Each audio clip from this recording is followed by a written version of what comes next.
Test. Hello, dear viewers. Welcome. I greet you in this live stream. Today we will be talking about, as always, rare and scarce and highly sought after US coins that you might have that can make you a lot of money. So you have to know these coins, not to waste your money, toss away a lot of money. Before we dive in, please hit that subscribe button if you haven't done so. You will not lose anything. Actually, we help beginning collectors, provide them with valuable information about rare and sought after coins and what to look for. As you also saw from our title, today we will be highlighting several rare US coins to look for in 2024. Those coins bring strong premiums. And please hit the subscribe button as well to help this live stream reach more numismatic enthusiasts like you are. My email is available for showcasing your coins. You can send your rare coin pictures to this email shown below this Jefferson nickel. It's indicated in glowing yellow. But this email is for coins to be highlighted, to be showcased, or to be examined during live session. So if you don't get replies, don't get angry or something like that, because we only just pick several coins from there, from our inbox, and if it fits some criteria of ours, we showcase them or we examine them during this live stream or next one. So without further ado, let's get started. First, let's start with this, which coin it is. Let me one moment check live stream if everything is okay. Walkman Obit, welcome. Thank you for joining. Okay.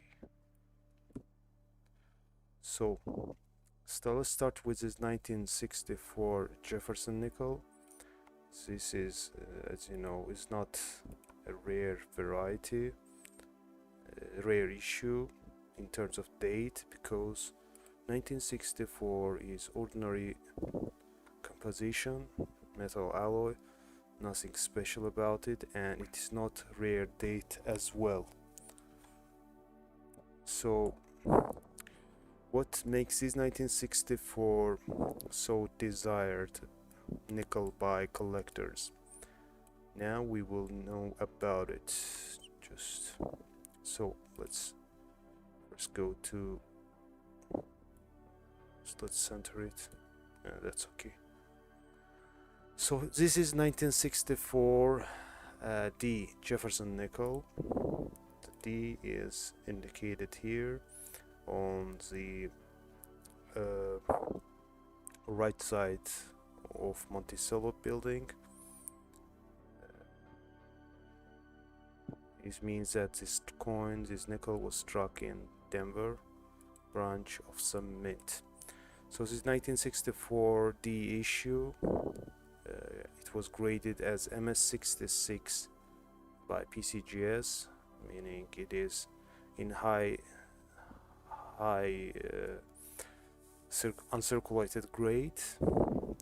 Just several ticks may be preventing it from finer grade of MS67, but 66 is considered super gem as well, so it is pretty valuable coin. But what makes it the second aspect that helped it fetch a lot of money, it was sold, by the way, for thousands of dollars, A second aspect was its mint error. Here we have a presence of mint error. It's hard to tell from here because without knowledge, without numismatic knowledge, it's hard to tell what makes this one a mint error, because it's ordinary, it's looking like ordinary pocket change, ordinary nickel, nothing special. But everything clears out when we zoom in to these D mint mark. Here we have a repunched D, the second impression of D on this area. So it's very hard to tell. Even some average collectors even couldn't tell the difference. It's very thin, doubling, and it's very hard to tell. So you have to examine it thoroughly by magnification, under magnification. So this is rare and sought after D over D repunched mint mark variety of 1964, and plus it is in uncirculated condition.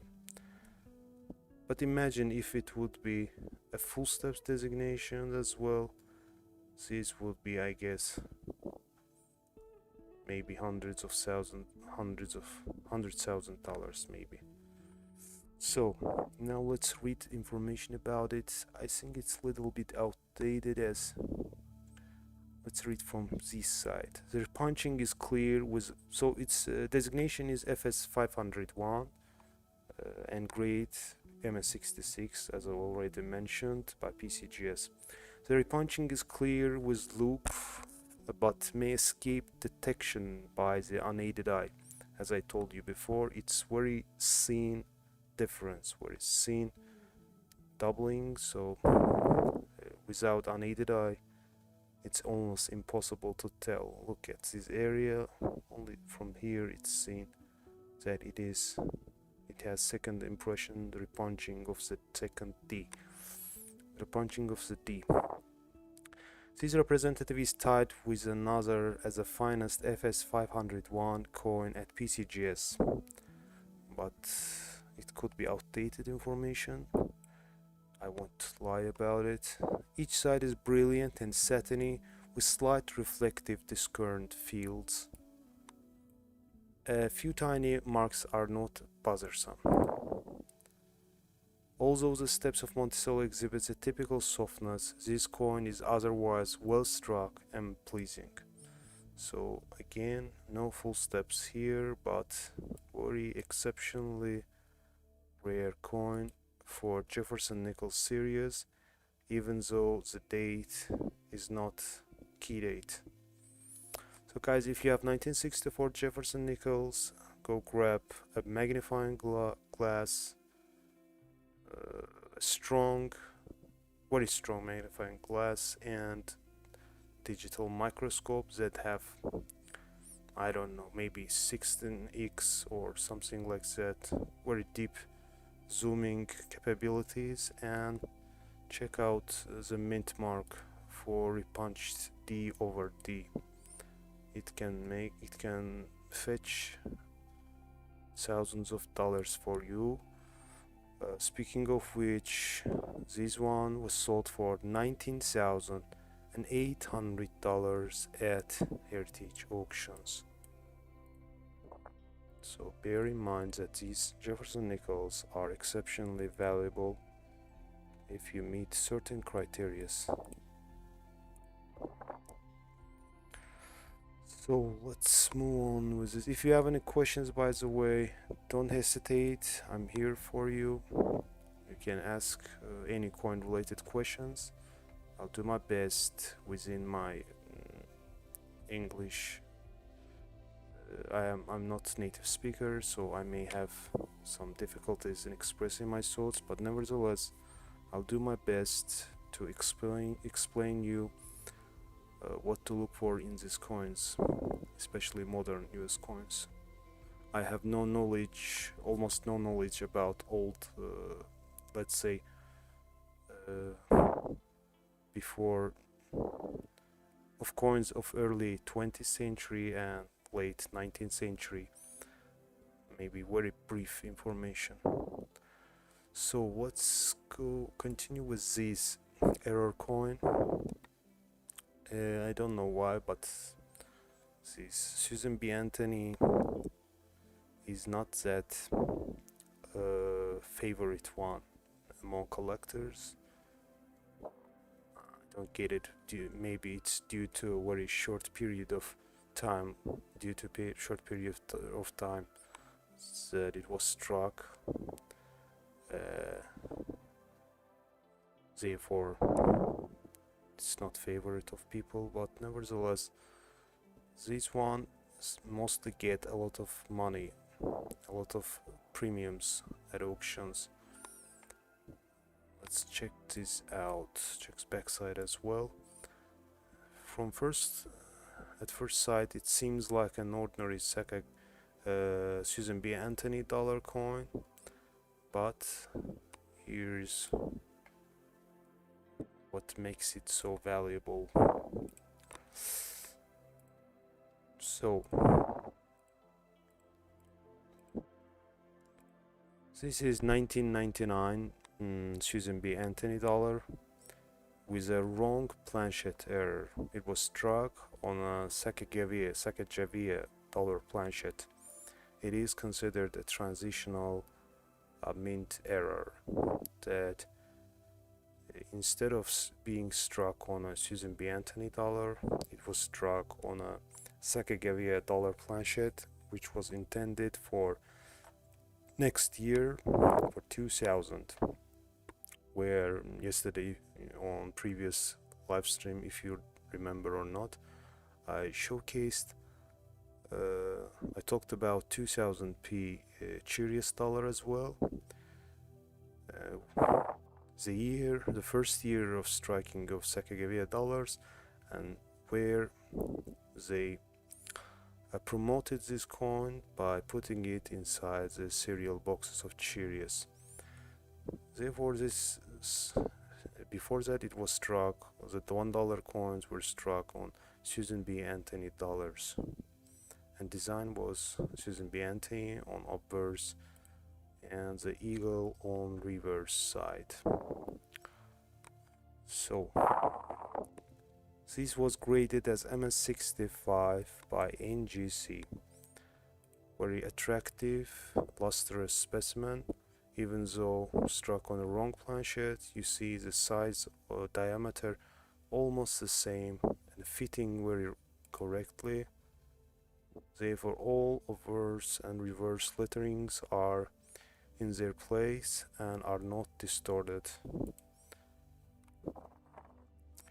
So weight of this wrong planchet error coin is 8 grams. And it is, as I mentioned before, transitional error. These kind of coins are always highly desired, highly coveted by collectors and numismatic enthusiasts alike. And here is a slab of NGC, actual slab, where it's indicated that it's 1999p, P standing for Philadelphia Mint, $1 coin. Mint error graded in mint state 65. I must note that the highest mint state is 70. It's utmost grade in coin grading, Sheldon coin grading scale, which NGC, PCGS and other coin grading, professional coin grading coins apply during grading the coins.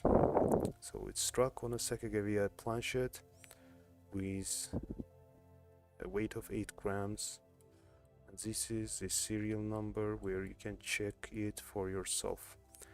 And this error coin was sold for $11,700 due to wrong planchet error. So if you consider that you might have some wrong planchet error, if you see some tricky toning, unfamiliar toning on your coins, it is possible that you have a wrong planchet error. Planchet means a blank, the empty blank, metal blank, where the die strikes and creating this image, this design. Therefore, before striking this object is called planchet or blank. So wrong planchet errors are highly sought after by collectors, and they fetch pretty nice sums at auctions. Let's continue. Let's see what we have here. We have here recently sold 1971 double diverse sand. This one graded by ANX. I don't know why, but sometimes when same coin gets graded by ANX, same grade, same coin, and other one also had bearing same features, graded by NGC or PCGS, somehow they get more values as compared to ANX. I don't know, it's my subjective view, but I don't know why it happens. So this one was graded as MS63 red, as it bears a little more distractions. You see this large gouge, very deep gouge on the shoulder, near the shoulder area, throat, neck and shoulder area, and also we see these abrasions, tiny abrasions on the head part, on the forehead, and also on the beard area. So these tiny details do affect the grading process. Therefore, in the grading process they give it a relatively lower grade, numerical grade, as compared to superb gems with no distractions at all. Also we see several contact marks on memorial reverse, also bag marks available. So contact marks create some impairment to the overall eye appeal. Therefore these coins get sometimes relatively lower grades. And also toning is luster is not that vibrant as in MS67s or 68s, so luster also affects the overall grade of the coin. So what to look for? Double die obverse. This one is, I think, relatively common as compared to 1972. So 1972 has also double die obverse, which is more popular and more valuable than this one, because in 1972, yesterday we made a video about it as well, where the doubling is clear cut and can be seen with naked eye. But this one, you see, it's very hard to tell from this image. Therefore, at least we see slight doubling, very thin doubling on the numerals 9 and 7. But otherwise, from this image, it's hard to tell if In God We Trust is die doubled at all. Therefore, we have to check Variety Vista, where I referred when I have some issues viewing the coin's doubled elements. So let's see, 1971 double diverse sand FS30. I don't know whether this is new or old designation, because sometimes these numerals are different in new designation of FS. Let's see, 1971 DDO sand Variety Vista.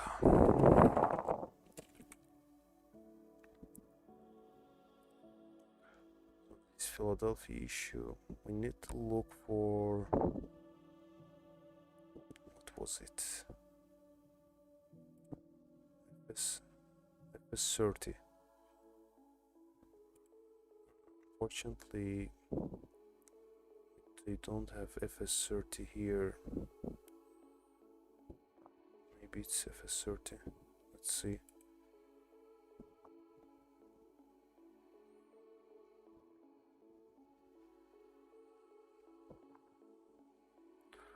Medium spread on all LIB of Liberty, In God We Trust, and 9 of the date.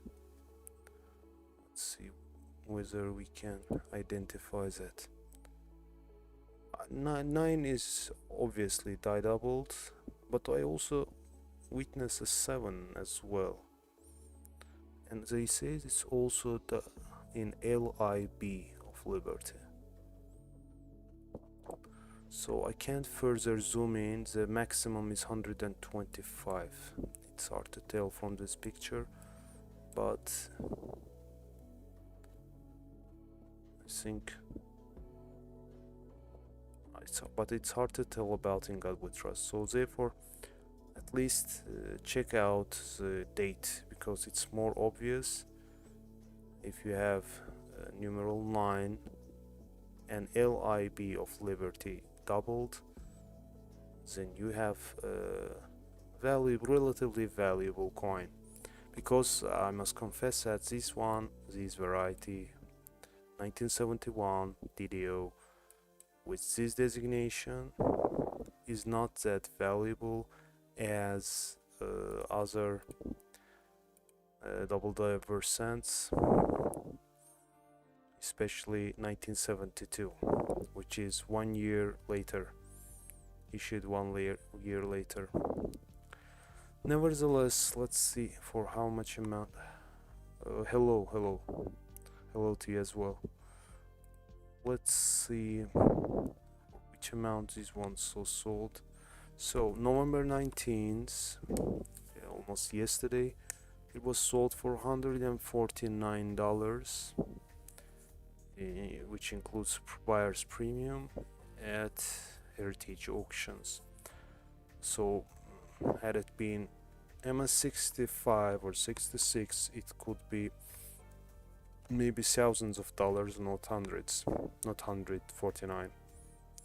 So bear in mind that if you have 1971 Lincoln penny, you should thoroughly examine the date, especially the numeral 9 of the date. So let's move on with these exceptionally beautiful old and toned Lincoln cent from 1925 with S mint mark.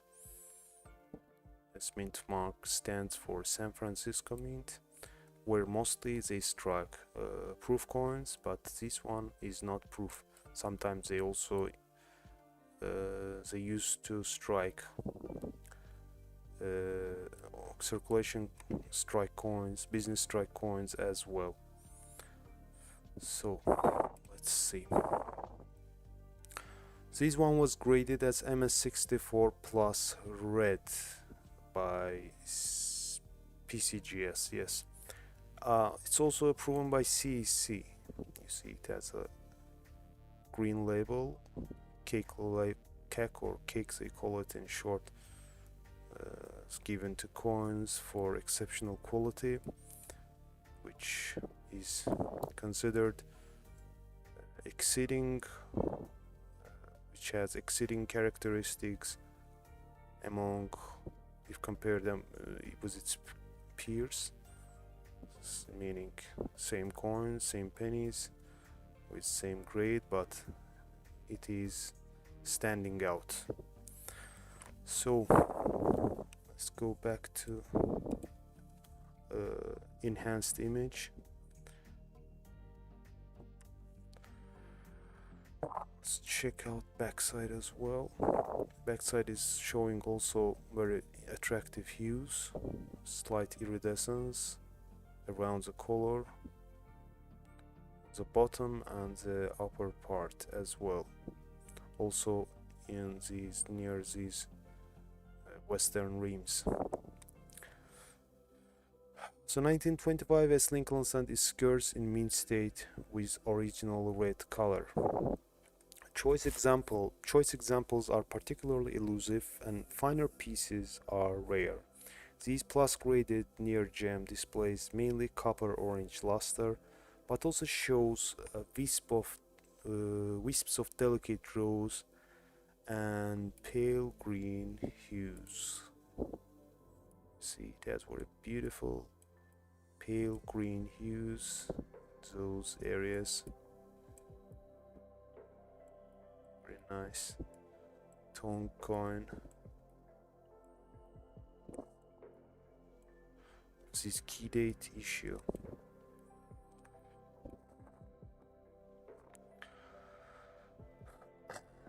So let's read further. Only few specks are present. Stock from worn dies as usual with metal flow lines and obverse. I think metal flow lines are here. It's obviously seen. I presume this is the S mint mark. Displays some of its characteristics.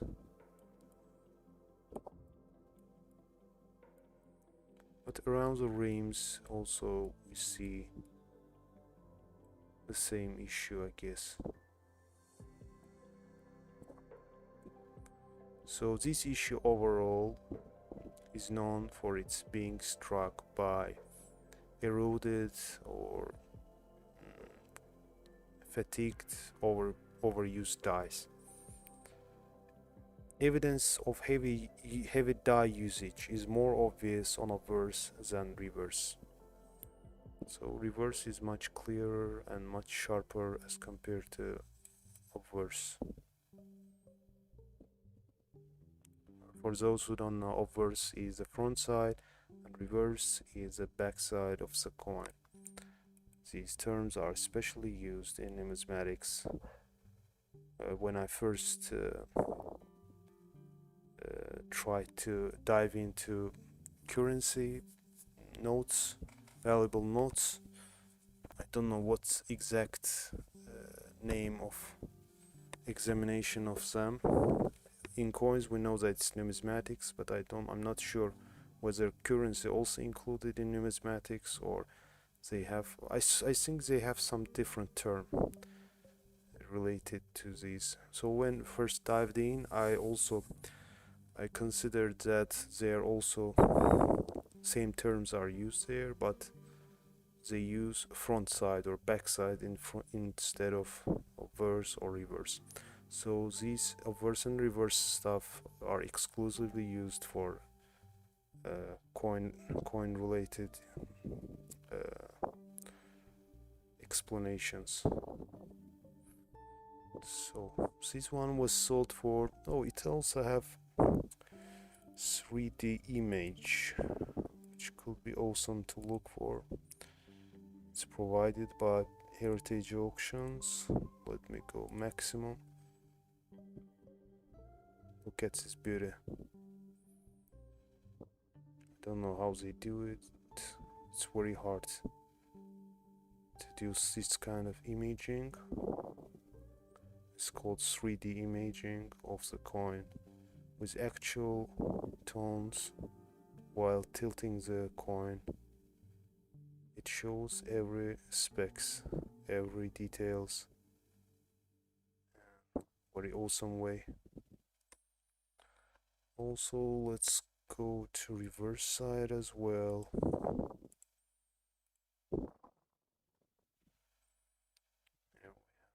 Same, you see the mint luster is brilliant, even though it's very old coin, almost century old coin.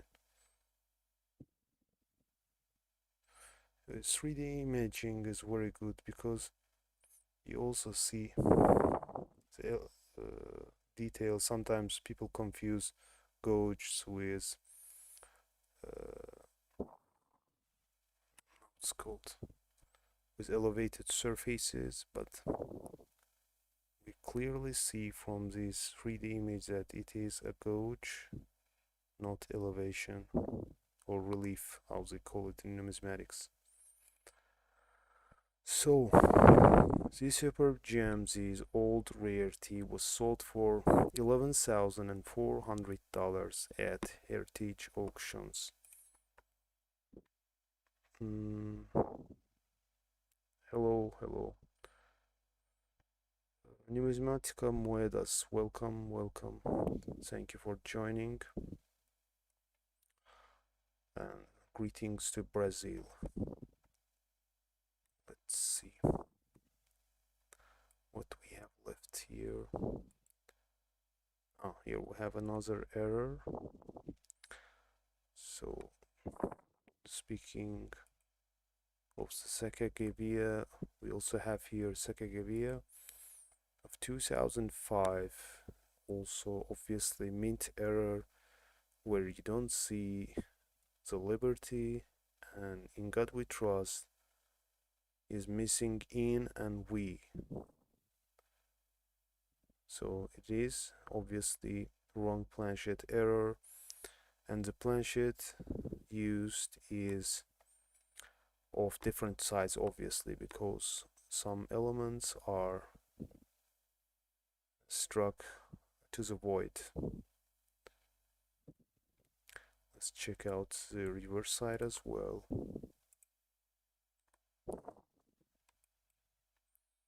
Reverse side also displays loss of design elements. United is missing, almost all letters are missing, and the upper part of S. Below, I think $1 is missing, the face value. Just slight, very tiny slice of A and R evident on this area, and but in exergy we see engraver's initials.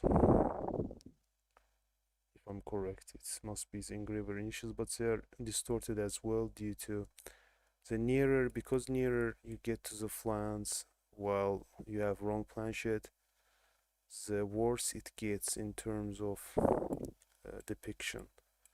It gets blurry or distorted as these areas have more pressure during striking process, because it's not intended for the same die, these planchets. So this one was struck, this 2000p Sacagawea dollar, struck on a nickel planchet.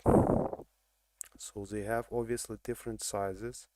I think Sacagawea is much larger in terms of diameter as compared to a nickel planchet, graded as MS64 by ANX.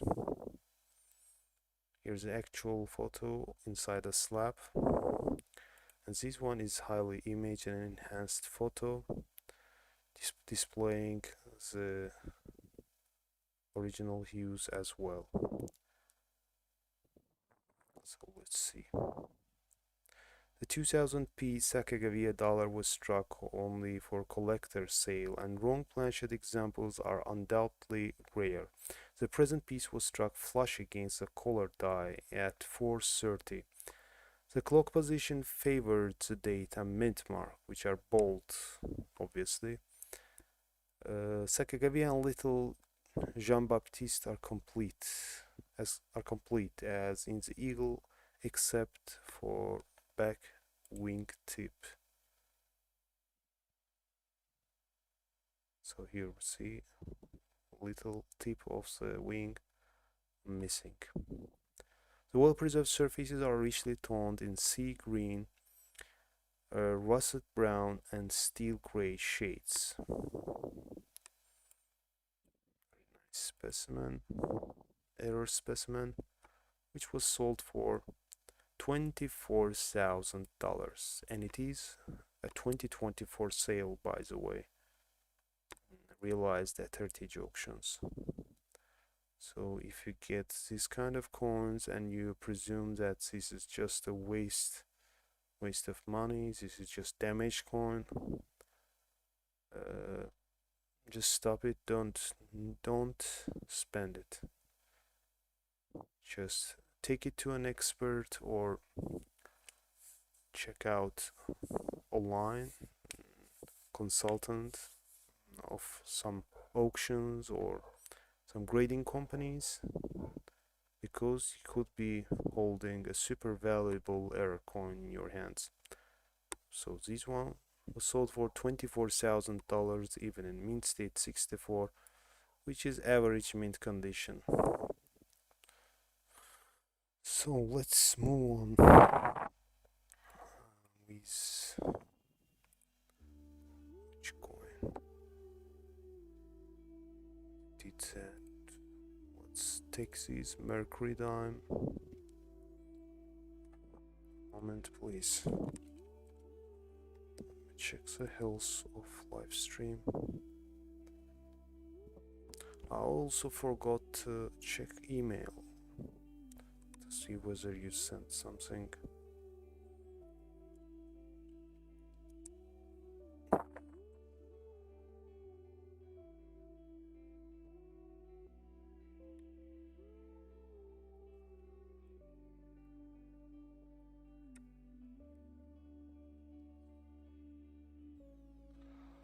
Let's issue here.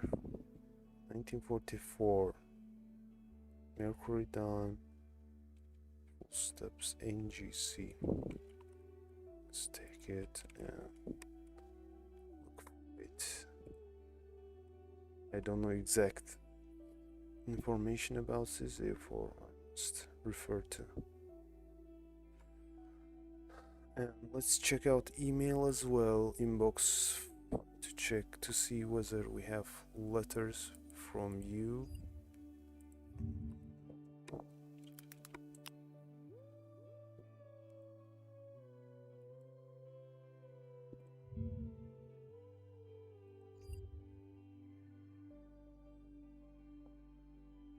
Robert.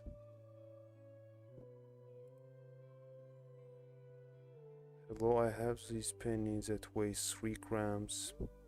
Could be strung on wrong planchet. What do you think? But you didn't attach the file, unfortunately. It's empty, just a cover letter and no attachment. So you have which penny? What's the date? Unfortunately, Robert, you didn't provide information or forgot to attach the file.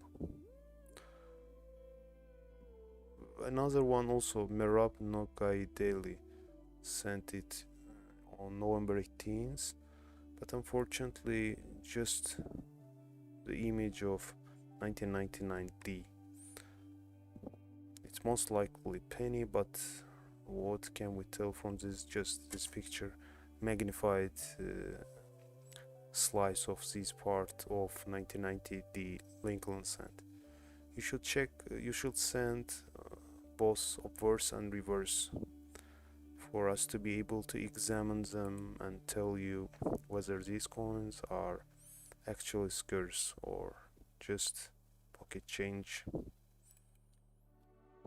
Because 1999D is not date, rare date, key date, and if you zoomed in for these 1999D, it looks like some die chips actually, but these are not exceptionally rare or valuable. Die chips happen all the time, and there are a bunch of them, a lot of them on eBay, showcased for a couple of dollars maybe, not too much. So please, for the future, send more precise pictures and whole pictures of obverse and reverse side as well. And it is preferable if you send footage of that coin as well. So I was going to talk about this 1944 Mercury dime. So this one was created, let's see, in MS67 condition by NGC, and having this FB designation, which stands for full bands or full torch, meaning the motifs of the bands on the torch are clearly separated and no wear or disruption evident on these bands, horizontal bands. But vertical bands are also very sharp and separated. Very beautiful specimen with slight touch of pale rose. Okay, let's find about this issue as well. The 1944 Mercury dime graded MS60 67, yes, full bands. It is a standout example of iconic coin, even with a substantial mintage. So mintage was pretty substantial actually. 231,410,000. Struck during the World War II, the Mercury dime features a design by Adolf A. Weinman that is celebrated for its artistry and elegance. The full bands designations, as in here, as I showed here, adds significant value to this piece, as it indicates the horizontal bands on fasces on the reverse are fully struck and separated. Each achieving this designation is rare, as many Mercury dimes from this period were struck with less than perfect detail due to the high volume minting process. Coin-based full bands are especially prized among collectors for their sharpness and precision. In MS67, this dime exhibits nearly perfect preservation with brilliant luster and eye-catching appeal. Examples at this grade level are scarce, as most coins from the mintage have experienced wear or were not struck with sufficient quality to meet such high standards. Combination of an exceptional strike, high grade, and full bands detail makes this coin a top-tier example within its series. So it is actually a very scarce coin, worth a lot of money. Now let's see how much did it fetch.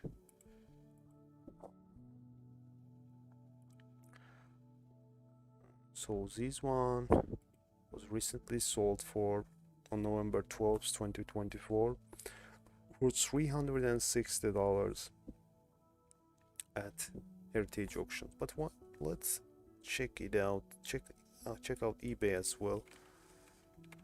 I never looked for it on eBay, the Mercury dimes, I mean.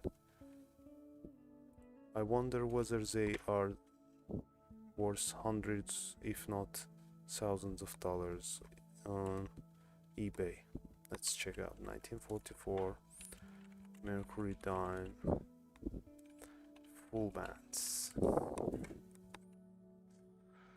Let's go to completed items we need, which was MS67.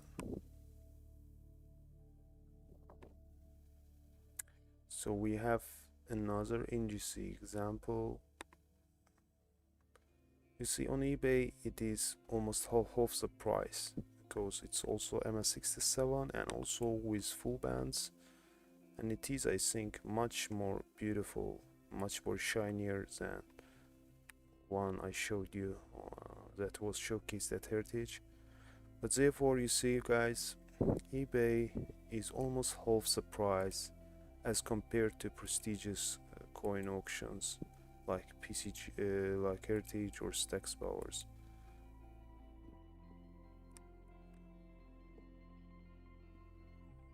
Here also we have full bands. Obviously all motifs, all bands are separated. Beautiful specimen.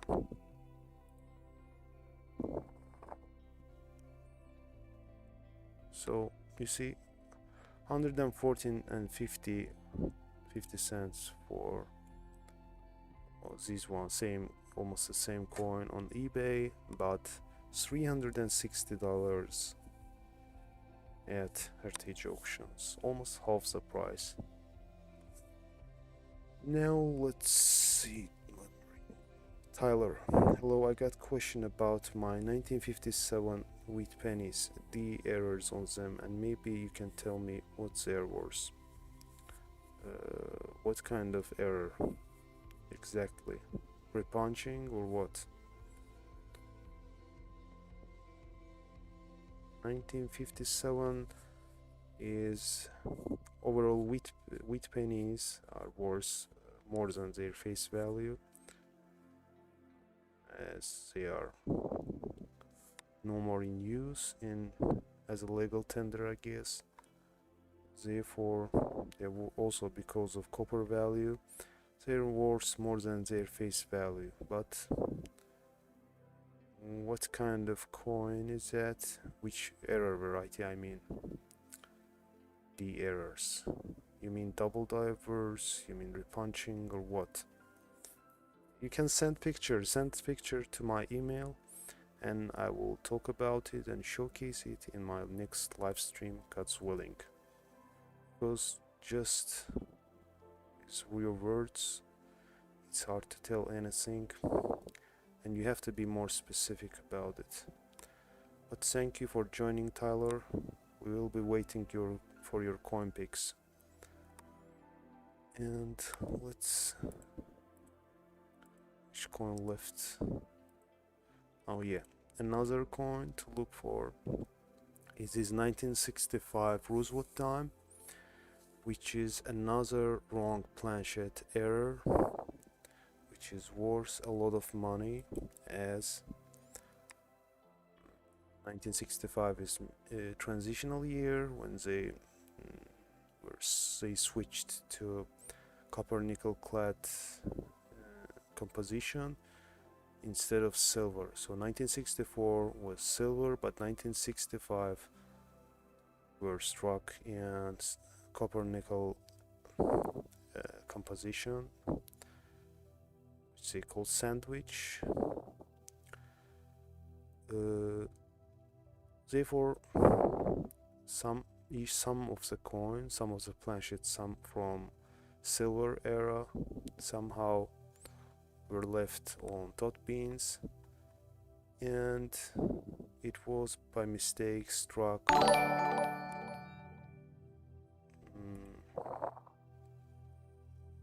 Thank you, Guerra. Thanks for subscribing. And it was struck on a silver planchet instead of copper nickel. So always check your edge. I told it many times. You can check out 1965 Roosevelt dimes from on our website, on our channel. I have too many videos about it, how to distinguish between ordinary 1965 and 1965 error. So the two criterias we have is to check the edge. If you have silvery edge, it is silver. If you have red coppery edge with coppery line or stripe, it is copper nickel ordinary issue. So if you see flashy silver edge, you have very rare wrong planchet error. And even if you have such kind of no full bands here, very weak strike, it is enough that it is a wrong planchet. It will bring you thousands of dollars at auction, and collectors are eagerly looking for them and will pay huge amounts to get their hands on it. So let's check out the slab foot as well. And another criteria I forgot is to check the second criteria, to check the weight, as weights are different. You see here 2.48 grams is higher than ordinary copper nickel Rosewood time. I think it's pretty less than silver, because silver is more heavier. Tyler, all the nines or fielding? All the nines or fielding? All the nines or filled in? What does it mean? I couldn't understand it. Thank you. How do I get to your email? My email is shown with large letters below the screen. Send your rare coin pics. It's farhadfikret@gmail.com. It cannot be more obvious than that. Okay, thanks for joining, guys. Oh, I forgot to mention for how much it was sold. And let's finish with that. So this one was sold for $13,200. A Roosevelt dime struck on a 90% silver planchet and graded MS61 by PCGS, or sorry, NGC. So thank you guys for joining us today. Please like, subscribe, and comment below to help us, to help the algorithm, to help us reach more numismatic enthusiasts. Keep collecting the coins, keep looking for rare coins, and one day I hope you'll achieve your goal. God's willing. See you in the next live stream.